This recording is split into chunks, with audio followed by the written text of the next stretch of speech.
এ যেন এক ক্ষুধার্ত জনসমুদ্র।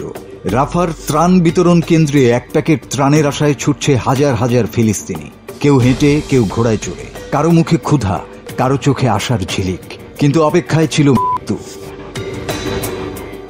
গাজার রাফা শহরের ত্রাণ বিতরণ কেন্দ্রে গুলি ছুটেছে অনাহারী মানুষের দিকে। ইসরায়েলি বাহিনীর চোখে এতটুকু কাঁপনও ছিল না। চারিদিকে ছড়িয়ে পড়ে হাহাকার, সে ভরে যায় ত্রাণের লাইনে দাঁড়ানো মানুষের প্রান্তর। গাজার সরকারি মিডিয়া বলছে এটা ত্রাণ নয়, ছিল এক পরিকল্পিত গণহত্যা। জাতিসংঘ বলেছে মানবিক সহায়তা এমনভাবে বিতরণ করা উচিত যা স্বাধীন ও নিরপেক্ষ। কিন্তু গাজায় সেখানে একদিকে চলেছে ত্রাণ বিতরণের নাটক, আর অন্যদিকে রক্তাক্ত তিনমুখী অভিযান।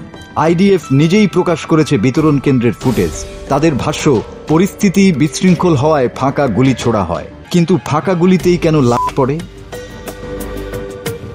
একজন ক্ষুধার্ত ফিলিস্তিনির কথায়, আমরা খেতে চাই, আমরা ক্ষুধার্ত, আর আমরা অপমানিত। এই ঘটনা কি শুধুই বিশৃঙ্খলা, নাকি সহযোগিতার আড়ালে নির্মম কৌশল? মাসুদ হাসান, বাংলা টিভি।